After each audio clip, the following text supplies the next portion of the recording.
which topics within planning are receiving high levels of citations, and really that's more about which topics are receiving attention.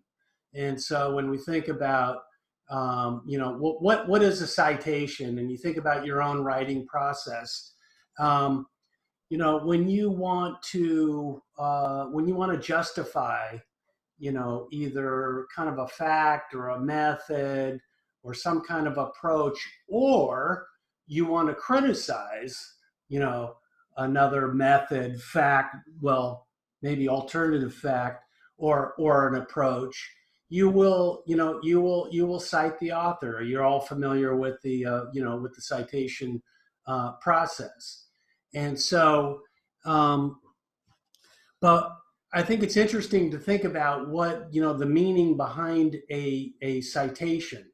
And again, it's really about attention that you've gained for a publication or whatever the particular product happens to be. Since more than just scholarly publications can be cited, and I'll talk a little bit more about that. Um, but really, but when we think about that kind of attention, that's the way our business is kind of structured, and particularly when we think about the promotion and tenure process. What is that? That's not only your productivity, but it's who knows you, and who knows your work. And so how do we typically gauge that? Well, through there will be, a handful of letters that will be written as coming from reviewers from your promotion and tenure case, and then there will be other sorts of metrics. And citations is a piece of that, because our responsibilities are for research and publication, teaching and outreach.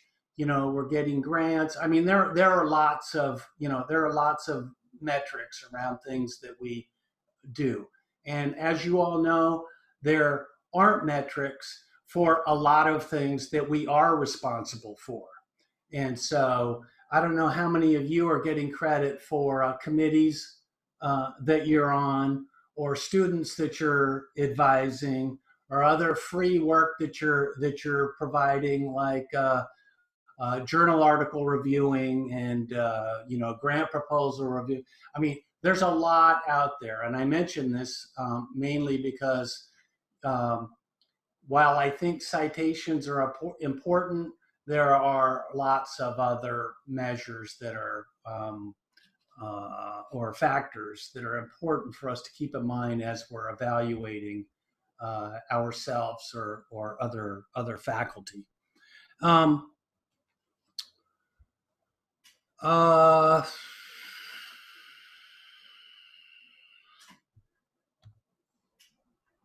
So I mentioned a bit about citations. You're all familiar about what that is. As far as citing another source, and that process. I think that, and there's a pretty extensive literature on the citation process, and I'll mention a few of these things kind of along the way. Some of them are critical. If there's a citation, that's critical of say methods that have been used or approaches that have been used uh, for a particular topic. Others are to say, hey, I'm not the only one that thinks this, or here's a history of research on this topic, and you want to be able to illustrate that you're knowledgeable about what work has previously been done, what's been said about this topic, that you're informed and you're kind of taking into account, these different perspectives.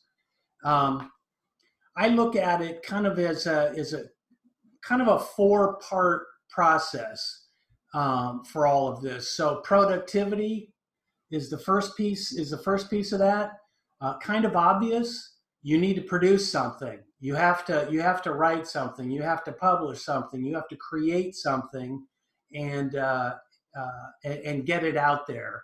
I was thinking about in the getting it out there in the public realm, but a lot of what we put out there isn't in the public realm, which is one of the challenges we face. So think about journals or other publications that are behind paywalls. Um, the access to those is limited to whoever has a subscription or a license, or whoever school is paying for those. So, when we think about visibility or access to your work, that that forum, that outlet is certainly important, and we'll talk a bit about that. But obviously, visibility is very important. Is very important. You can write the greatest paper in the world, and if only a small number of people can see it, what are the chances of being cited? Well, they're lower. Certainly, there are formal methods for access, so you can have it posted on your blog. You can share it by social media.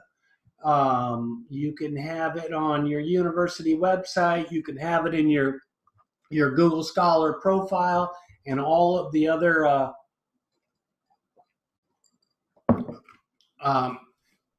sites that you can post your scholarship: Social Science Research Network, ResearchGate, academia.edu, and so forth. I think all of those are good. Making sure that you share your research at conferences, and build your networks that way, and sharing your research among other academics that are doing research in that field. That helps to promote it. The one question that comes up is about using social media for getting your work out there, and I think that's I think it's useful. But then when you think about even when you post the most witty tweet kind of all time, how much attention does that actually get? And so when we think of that more in terms of, say, promoting one of your own publications, or maybe a publication of a colleague, well, we'll just use some round numbers. Let's say 100 people see that. Then think about, of those 100 people, how many are particularly interested in that topic that you're talking about? And then within those, and let's say 20 of them are interested in your topic. Within those 20, how many are going to be writing or publishing about that topic? Let's just say 5 or 10. So you get the idea. Is even with a blast on social media, like any other kind of social media or marketing and promotion, kind of getting to the right people is always the challenge. But if it's not out there, then you have zero chance. So I think in terms of visibility, all these sources are good. I think a Google Scholar profile is good. On some of these other sites, ResearchGate, academia.edu, those are good. There are several out there, and I think several different ones that universities license. And another point on visibility too is also your universities that do the archiving through libraries.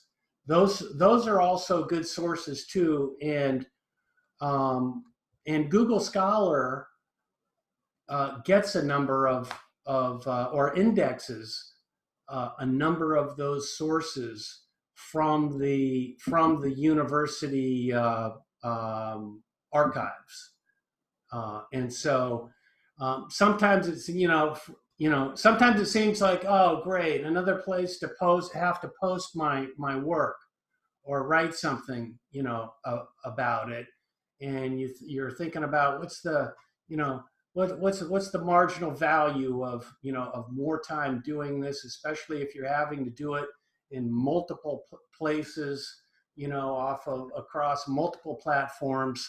um, and keep those updated since they don't all update themselves. uh, yeah, that's kind of part of the challenge and part of the process. I would say that ORCID IDs, if are a good way to handle that. If you haven't signed up for that, I think that those are useful, and I think those are gaining popularity and usage. Now we see a lot of journals that are asking you for ORCID IDs when you publish, and that becomes your unique identifier, which is important because we have lots of, well, when we think of, higher ed and scholars in general, we've got a lot of people with the same or similar names. And so if you've got a way to have a unique identifier, that's that's a good thing. That's a good way to tag your research. Plus, you can build a profile in ORCID. Um, and the visibility also, if you're familiar with altmetrics, which combines, well, which is actually more of kind of the non-citation database sources.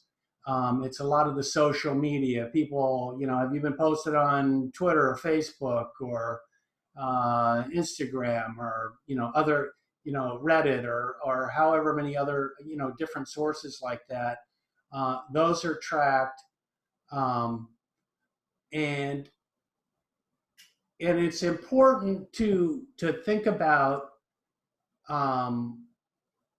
So I mentioned the ORCID ID from an individual's perspective, you being able to be identified, but then from the standpoint of the product that you've published, the unique identifier for that is the DOI.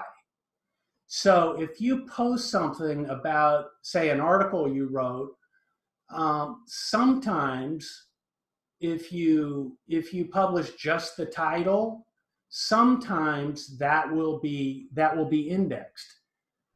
Sometimes it won't. But if you index the DOI, that has a significantly greater chance of being indexed.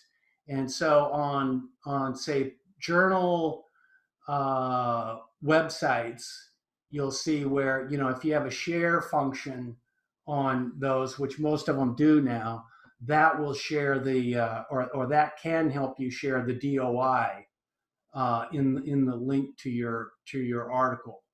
I recommend that over just sharing the title, but sharing the title is still good too, because there are going to be keywords in that somebody who's searching for affordable housing or environmental justice or whatever it might be. If you've got that in your title, then that will come up on some of the social media platforms. So visibility is an ongoing. Well, this is this is a lot of what we do in the day to day, and just making sure that our universities know what we do, and our university communities and kind of our networks. Since I don't know about you, but my department doesn't have a lot of staff to help me out with any of this. So we're each doing our own marketing and advertising and promotion and everything else. So well, I'll come back to that because I think there were a couple of questions that were that were about that. I'll return to that. And on impact. And so, and I link this to, why do you get cited? Why does somebody pick out your publication to use for support for something they're saying? And there are a few reasons for that. And one is and I think an important one is because you've said something unique. You've made a contribution to the conversation or to the literature that that isn't anywhere else, or that is a different perspective, or that adds something to the literature. But it's really, when you think about your own process when you cite things, you're looking for a particular kind of idea or a topic. It's something usually fairly distinct. Um, a quote is the simplest example.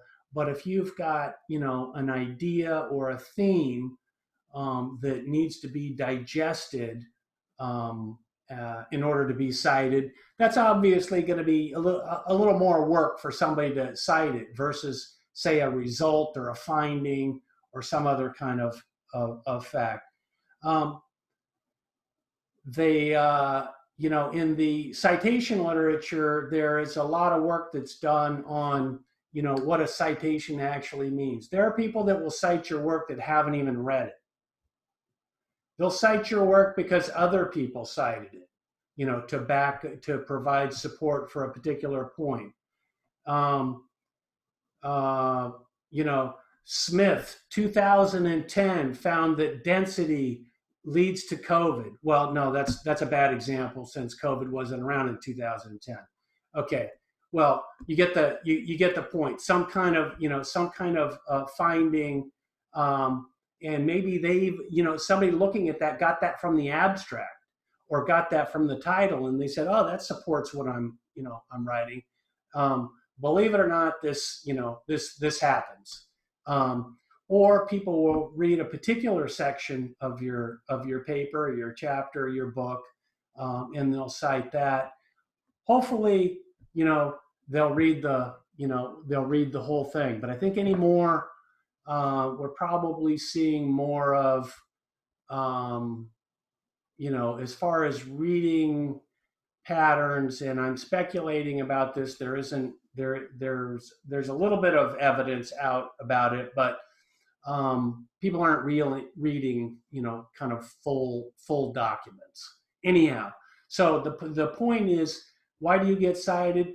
It's you're saying something that's impactful or that's meaningful. Either it's new, or and I've personally seen lots of cases where somebody is just repeating what other research has said, but they've said it in a slightly different way. And all of a sudden, they start to get all the citations. They start to get a lot of attention for that. And what I call that is luck, which we don't really have, a lot of control over. But then what that leads to is this idea of the Matthew effect, which is the more you get cited, the more someone gets cited, the more they're going to get cited. So if I read 10 papers and Smith 2010 has been cited in, 6 or 7 of those, I'm probably going to think, oh, well, this must be an important publication. And I read it and say, oh, yeah, I better cite it too. Everybody else is. Or I better cite it because actually it is the best source, or it is a very good source. And so sometimes, it's the Matthew effect. It's the rich get richer. The cited get cited again. And what control do we have over that? We really don't. And so that I think the issue there is, as far as your own impact, be thinking about what unique, I know you're already doing this, but be thinking about what unique contributions you're making in your scholarly work, and what are you adding to the body of knowledge. I think that's what we're all what we're all focused on. It's interesting though, because some of the highly cited publications, and somebody brought this up, I think, in one of the questions, are articles from journals like Journal of Planning Literature, which a lot of those are survey articles. And so there might be a bit of interpretation within that survey article, but it's really kind of a coverage of, what's been said in the literature on that topic.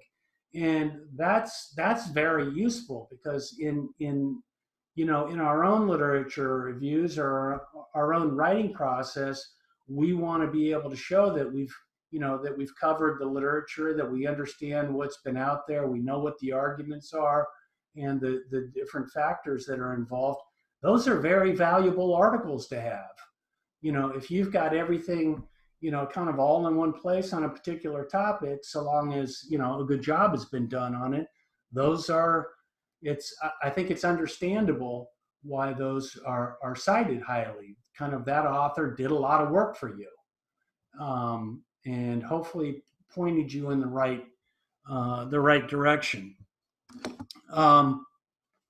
So we want to say something meaningful, and that's what we want to make a contribution. I think that's where the impact is. And then over time, we see a reputation. Over time, you've got multiple publications on a particular topic. You've got some conference presentations on the topic. You've got some grants in that area. You teach in that area, and kind of the accumulation of those experiences, and hopefully some acknowledgement for you, leads to some level of reputation. So and this comes into play when you're putting a publication together and you're searching for publications on a certain topic, and keywords are important in that case, and abstracts, and the indexing process. But if you know about somebody who does work in a particular area, you might just go straight to them, because oh, this person has done a lot of impactful work on health and transportation, or urban design, or whatever your topic is. You might start with them first, and that would be the result of kind of this reputation that's built up over time, and takes time.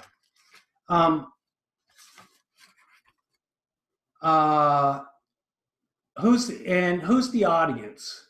And I think I think this is a factor in citations, because if you have a very specific topic, your audience potentially, at least in our field, could be very small. You could write the most profound, you could have the most profound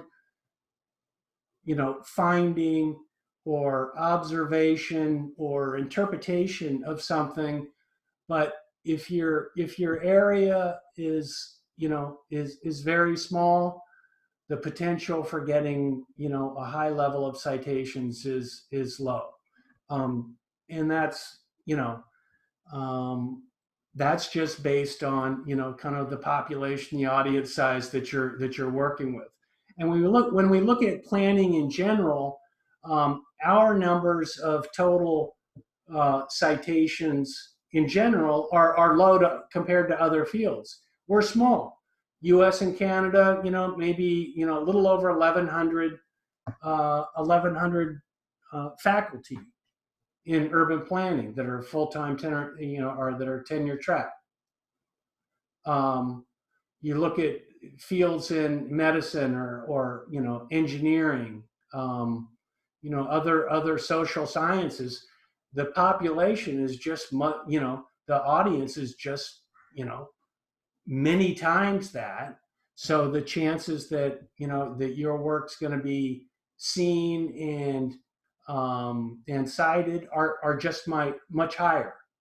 And so, for instance, there are some tracking of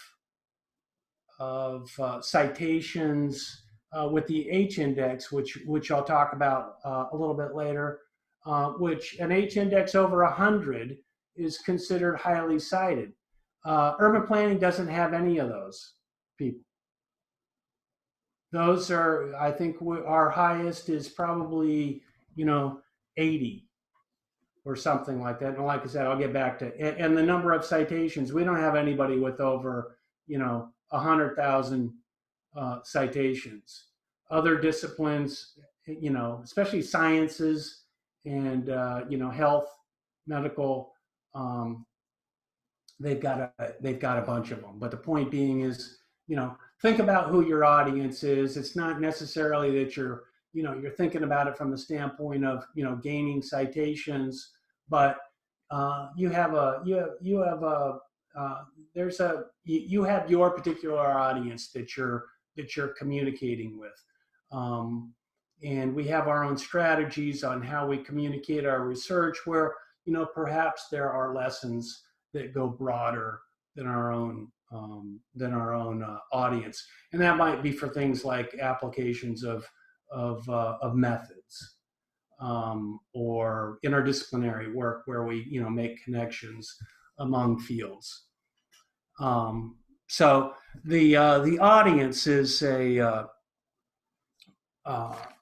is just a factor to consider, and I think we're always thinking about that as we publish, when we select a journal, or we're shaping the the message within what we're writing. We're thinking about who we're talking to. So the magic formula on citations, and there's a lot of really interesting research in the field of bibliometrics and cyanometrics and infometrics, all these different that are breaking apart. What are all the little pieces, or what are all the elements of publications, or that lead to citations? And it's actually kind of amazing as far as how hair splitting and specific it gets. Things like numbers of words in a title, whether you use punctuation. I've seen, I think, a couple of articles that are just on whether a title has a semicolon in it or not, whether that leads to more citations, and whether your title reveals anything about the findings, or whether it's anything about if it's a survey article or a literature review. Average number of letters in the words of the titles. Seriously, I mean, it breaks down to that level, as well as the type and specificity of the keywords that you use, kind of how you write abstracts, and how easy those are going to be to index. There are a number of references that you used, whether it was open access or not. If it was, if it's been promoted on social media, if it's been presented at conferences and webinars and other outlets like that. And basically there is no magic formula. I think what we find is good pieces of scholarship in general get attention. There are exceptions, to that, but it's going back to the idea of the impact. It's a kind of particular contribution, or a particular finding, or something new, something unique. I think, or even something expansive. Like in the case of the survey articles or the literature reviews, get attention. And beyond that, like I mentioned before, the Matthew effect, being cited leads to more citations. A piece of that is just luck. And so the magic formula is really that there's no magic formula. That it's really, yes, we can try to target the right journals. We can use the right keywords. We can promote it, as much as we can. Lots of things that we can do to get the paper out there. Make sure it's solid research, and it will, and again, depending on our audience, the citations kind of take care of themselves. A couple of resources on my blog. I look at a number of different ways to look at citations. So I've looked at citation patterns by rank, by number of years of service. Did one on gender, normalizing citation patterns and updates, and actually the newest update on all of the citation numbers will be out by the end of the week, but that will be posted there. And then on my other site, on Scholar Metrics, and that's where the searchable database is for planning programs and also planning academics. And I appreciate anybody that goes there that finds anything wrong, particularly if it's yours, to let me know. And also what happens at this time of year, we got a changeover in terms of the rosters for faculty. We have people that retire. We have new faculty that start. So each fall, I manually have to update those rosters. So any help I get with that, I greatly appreciate. Plus, if you've been promoted recently, and I have you, congratulations. But I might not have the correct rank for you, so let me know if you've gone from assistant to associate or associate to full. Please let me know, and I can update that in the database. Plus, the other thing I've started doing the last couple of years is I make that full database available. And so if you want to do some of your own analysis or look for patterns, it's the new database will be posted on the site. I think I should stop there and switch over to the questions. Is that a good idea? Yeah, that's a good idea. So I'm going to stop the recording. So